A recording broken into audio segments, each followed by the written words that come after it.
बच्चों, कैसे हो आप सभी लोग। स्वागत है आपका हमारे फिर से मैथ के नए टॉपिक में। मैथ का क्लास चलेगा आज आपका। ठीक है, मैथ्स लेक्चर नंबर कौन सा है आपका? ये 3 है।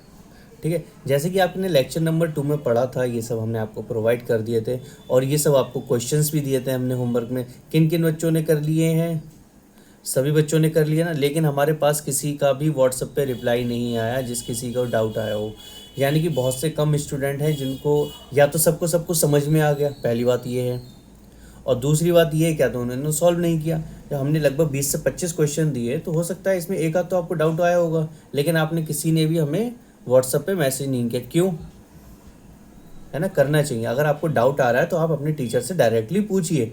ठीक है, ये सारे क्वेश्चन हमने आपको दिए थे, बताइए इसमें से कौन सा सॉल्व करते हैं। चलिए ये वाला सॉल्व करके दिखाते हैं। इसमें आपको थोड़ा सा टफ लगा होगा, टफ तो नहीं है लेकिन फिर भी हम थोड़ा सा सॉल्व करते हैं। क्या है इसका?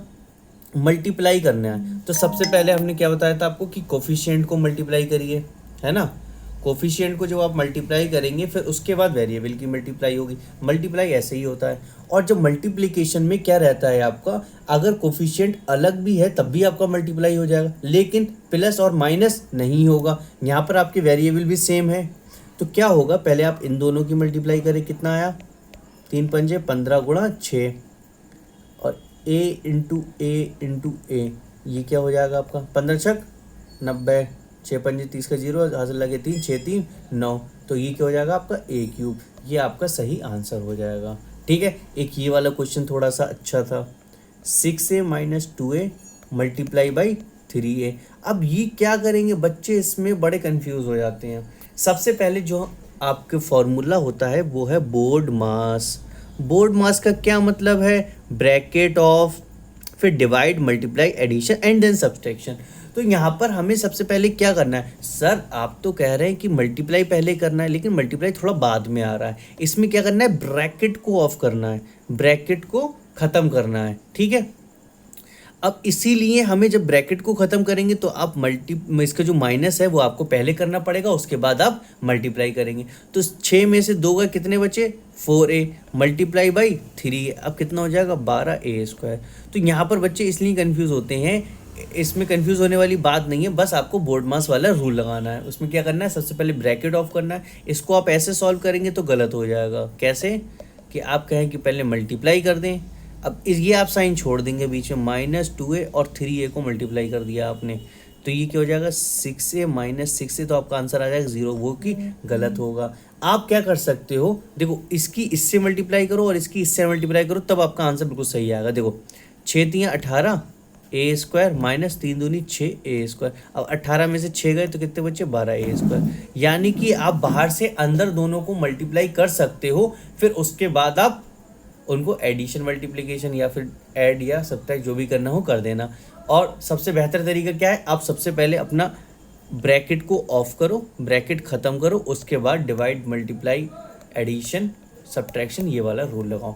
ठीक है, ये सब हमने आपको बता दिया। तो बहुत ही ईजी है, इससे ज़्यादा मतलब ये टफ नहीं है, सबसे ईजी यही माना जाता है। चलिए ये वाला डिवाइड वाला एक क्वेश्चन सॉल्व करके दिखाते हैं जो कल आपको होमवर्क में दिया था। 63xy / 9x। इसमें क्या करना है? x से x कट जाएगा, 9×6 = 63, तो 6y इसका आंसर आ जाएगा।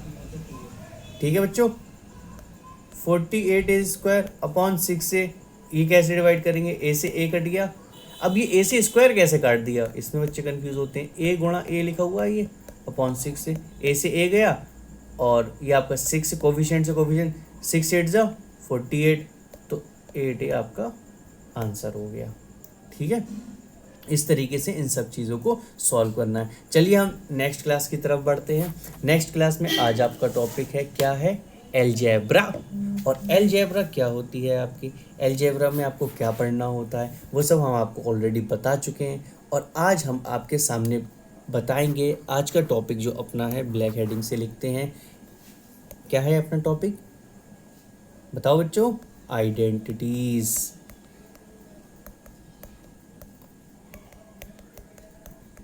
Identities and factorisation.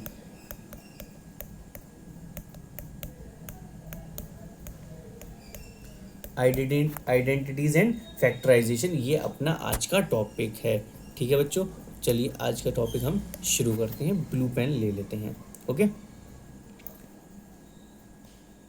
वेरिएबल आपको समझ में आ गया है, वेरिएबल क्या होते हैं, कांस्टेंट आपको समझ में आ गया है, अलजेब्रिक एक्सप्रेशन आपको समझ में आ गया है, सिंपल एक्सप्रेशन आपको समझ में आ गया, प्लस माइनस जो भी रहता है आपका, ठीक है, ये सब चीज़ें आपको समझ में आ गई।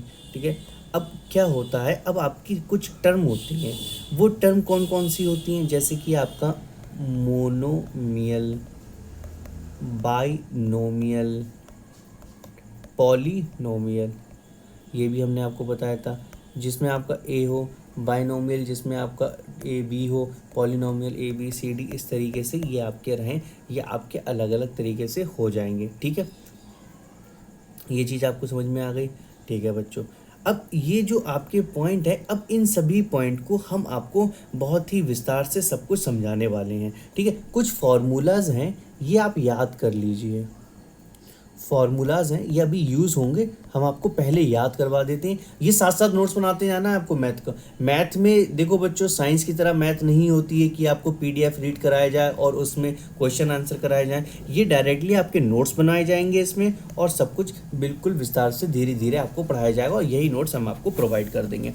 फार्मूलाज क्या क्या होते हैं, फार्मूलाज देखिए, ए प्लस बी का होल स्क्वायर, ये आपने बहुत ज़माने से पढ़ा है। इसका आंसर क्या होता है, a square plus b square plus 2ab। ठीक है, ए प्लस बी का होल स्क्वायर का मतलब क्या हुआ, आप इसको ऐसे लिख सकते हैं, ए प्लस बी फिर ब्रैकेट में ए प्लस बी। आई बात समझ में। अब हम, अगर ये आपको फॉर्मूला याद नहीं रहा तो आपको क्या करना है, इसकी इससे मल्टीप्लाई करो एक बार, ए स्क्वायर, फिर इसकी इससे मल्टीप्लाई करो, प्लस आ गया बीच में ए बी।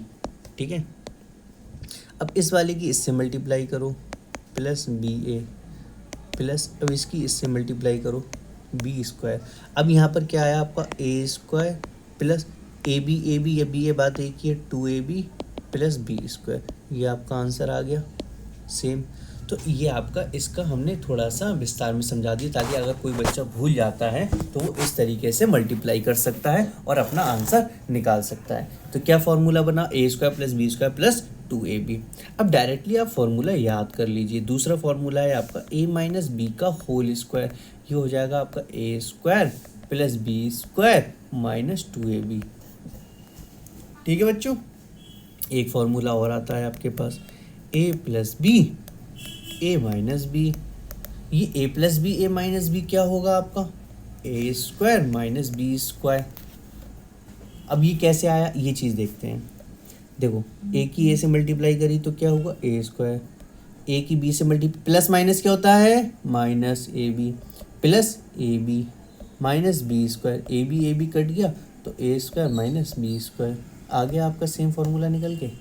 ऐसे ही बच्चों आपको याद कर लेना है। एक फार्मूला और याद कर लीजिए आप, ये फार्मूला नहीं है, जस्ट मल्टीप्लिकेशन है। जैसे x plus a, x plus B, ये है। अब इसका क्या करना है, एक्स की एक्स से x square plus a x plus A b, x की एस से एक्स स्क्वायर, एक्स की बी से x b plus x b, ये वाला ये हो गया a x plus A b, a x plus A b. अब क्या करना है इसमें आपको, एक्स स्क्वायर आपका आ गया। ठीक है, अब ये इन दोनों में आपका क्या कॉमन है, ए कॉमन दिख रहा है सर, लेकिन इसमें बी भी कॉमन है। अब बी से हमें इतना कोई मतलब है नहीं। अब इसमें जो है आपका एक्स वाला टर्म ले लो, इसको हटा दो, एक्स वाले टर्म को ले लो, प्लस एक्स कॉमन लिया, ए प्लस बी ले लिया प्लस ए बी। देखो ये कुछ नहीं है, सिर्फ एक इसको क्या करा है, ब्रैकेट को खोल दिया है, बस, और कुछ नहीं होता। अब यही आपके फॉर्मूलाज बन जाते हैं। अब उसमें क्या होता है, इसी में ही वो आपका क्वेश्चन कैसे बन जाएगा, देखो क्वेश्चन कैसे फ्रेम होगा, वो कह देगा कि if x is equal to 1 and b is equal to 3 और a इज इक्वल टू 0, 0 मतलब आप कंफ्यूज हो जाओगे, आप ले लो 4। तो find the value of this. तो x की जगह हमें 1 रखना है, 1 का स्क्वायर, प्लस x की जगह 1 रखना है, a की जगह 4 रखना है, b की जगह 3 रखना है, प्लस a की जगह आपको कितना रखना है 4 और b की जगह रखना है 3। अब इसको सॉल्व कर दो, 1 का स्क्वायर 1, 4 प्लस 3 7, 7 1 7 प्लस 4 3 12, 12 और 7 19 और 1 20। 20 आपका आंसर हो गया। सिंपल। देखो बच्चों कुछ भी इतना टफ नहीं है, आपके 10th के बेसिस की मैथ जो है ऐसे ही और यही क्वेश्चन आने वाले हैं, इससे ज़्यादा ऊपर नहीं आएंगे। और दूसरी बात, आप BMS करने जा रहे हो तो मैथ की आपको जो ज़रूरत पड़ेगी वो आपकी फिजिक्स में पड़ेगी और मैथ आपकी चली जाएगी हाथों से। लेकिन फिजिक्स के जो न्यूमेरिकल्स होंगे आपके, तो उन सब में ये चीज़ फैक्टराइजेशन हो गया, ये जो फॉर्मूला हो गया, ये सब बहुत ज़रूरत पड़ती है। ठीक है, तो इन्हीं को ही आज हम आपको पूरे विस्तार से, ये आज अभी आपका इंट्रोडक्शन हो गया क्लास का इंट्रोडक्शन हो गया, आपको ब्रीफली चीज़ें समझ में आ गई। अब जो है हम आपको क्या क्या इस विस्तार से पढ़ाएंगे, आप इसमें क्या क्या पढ़ेंगे। पहला टॉपिक है आपका आइडेंटिटी आपको पढ़ना है। दूसरा टॉपिक है आपका, बताइए, वेरिफिकेशन। मतलब हम पहले वेरिफिकेशन से पहले ले सकते हैं कि 4 बेसिक आइडेंटिटी होती हैं आपकी, 4 बेसिक आइडेंटिटीज़ कौन कौन सी होती हैं वो सब आपको बताएंगे। ठीक है, और फिर उसके बाद आपको पढ़ना है फैक्टराइजेशन बहुत इंपॉर्टेंट है बच्चों, इससे आपको ज़रूर सवाल कुछ ना कुछ मिलेगा। ठीक है, अब फैक्टराइजेशन में भी आपकी आइडेंटिटीज़ होती हैं। ठीक है, अब वो कौन कौन सी आइडेंटिटीज़ होती हैं, कॉमन फैक्टर होते हैं आपके, कॉमन फैक्टर कौन कौन से होते हैं। ठीक है, और इसकी कौन कौन सी आइडेंटिटीज़ होती हैं, वो सब हम पढ़ेंगे आज के इस लेक्चर में। ठीक है, और फिर उसके बाद हम आपको होमवर्क देंगे, क्वेश्चन प्रैक्टिस। ठीक है, ये आज का हमारा पूरा शेड्यूल रहने वाला है, पूरा सिस्टम रहने वाला है। ठीक है बच्चों, अभी जो हमने आपको बताया वो सब आपका रिवीजन हो गया, वो सब आपको हमने समझा दिया। ठीक है, अब फिर से हम थोड़ा सा आपको अलजेब्रा आज आपका पूरा कंप्लीट हो जाएगा। हम आपको जैसे कल आपको समझाया था, तो हल्के से बच्चे कहते हैं सर डेफिनेशन बता दो। कल बच्चों को मैसेज आया था, सर ये अलजेब्रा की डेफिनेशन क्या होती है, डेफिनेशन समझा देना थोड़ी सी। देखो बहुत ही आसान है, ये जो हम आपको जनरली समझाते हैं ना, यही डेफिनेशन है। उसको एक टर्मिनोलॉजी में आप लिख देंगे, एक अच्छे अल्फाजों में लिख देंगे, वो आपकी डेफिनेशन कहलाएगी। देखो, जिस गणित में संख्याओं के साथ अक्षरों का प्रयोग किया जाता है उसे अलजेब्रा कहते हैं। अलजेब्रा किसे कहते हैं, अलजेब्रा आपको कहते हैं जिस गणित में संख्याओं के साथ, यानी कि कांस्टेंट के साथ प्लस वेरिएबल आ जाए। ठीक है, कांस्टेंट के साथ अगर आपका वेरिएबल आता है तो उसी की जो मैथमेटिक्स होती है उसे अलजेब्रा कहते हैं। कांस्टेंट आपका 1 2 3 4 5 ये सब आपके कांस्टेंट है। वेरिएबल आपका x y z a b c ये आपके वेरिएबल है। ठीक है, इनके साथ अगर हम कि एक को x के साथ लगा दें, 2 को y के साथ लगा दें, 3 को z के साथ लगा दें, तो ये आपका अलजेब्रिक टर्म बन गया। ये आपकी क्या बन गई, अलजेब्रिक टर्म बन गई। ठीक है, ये आपकी अलजेब्रिक टर्म बन गई। ओके बच्चों, ये चीज़ आपको समझ में आ गई। अब ये हमने आपको मल्टीप्लिकेशन में लगा के दिखाया, तो इसी में ही क्या होता है आपका डिवाइड और मल्टीप्लाई में भी लग सकता है। डिवाइड और मल्टीप्लाई में कैसे लगेगा, कुछ एग्जांपल और ले लेते हैं हम, जैसे कि x+5 ले लिया हमने, या फिर 2x-7 ले लिया, या फिर 5a+3b ले लिया। ठीक है, और ये भी हमने आपको कल एग्जैक्टली सेम एग्जांपल लिया था, 2a+10। ये जो है आपका, ये क्या हो गया, अलजेब्रिक टर्म, अलजेब्रिक एक्सप्रेशन। इसको अलजेब्रिक एक्सप्रेशन कहते हैं। अब इसमें वेरिएबल कौन कौन से हैं हमने आपको बताया। अब कोई पूछ ले, एक ऐसे क्वेश्चन आते हैं आपके थ्योरी में, कैसे क्वेश्चन आते हैं थ्योरी में, आपके क्वेश्चन आते हैं कि अब वो इससे पूछ लेगा कि x+5 है, इसमें वेरिएबल क्या है और कांस्टेंट क्या है। ये जो x है आपका, ये आपका वेरिएबल है, और ये जो 5 है ये आपका कांस्टेंट है। अब दूसरी बात देखो बच्चों, अगर आपको ये वाली टर्म दे दी जाए, इसमें वो पूछे वेरिएबल और कांस्टेंट बताओ, तो इसमें वेरिएबल आपका m और n है, कांस्टेंट आपका क्या क्या है, 7 -2 साइन के साथ, ये आपका 10। अब प्लस का साइन हम लगाते नहीं है, वो अंडर अंडरस्टूड होता है। ये +7, ये +10। अगर हम +7 नहीं भी लिखेंगे, ओनली 7 लिख देंगे तो हम समझ जाएंगे कि वो आपका +7 है। ठीक है बच्चों, ठीक है सर, समझ में आ गई। अच्छा चलो ठीक है, ये बात आपको समझ में आ गई। अब थोड़ा सा हम आगे बढ़ते हैं। एक होती है टर्म। टर्म किसे बोलते हैं? पद को।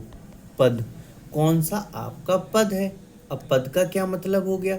जैसे कि अगर हम ये एक एग्जाम्पल ले लें आपके सामने, 3x + 5y - 8।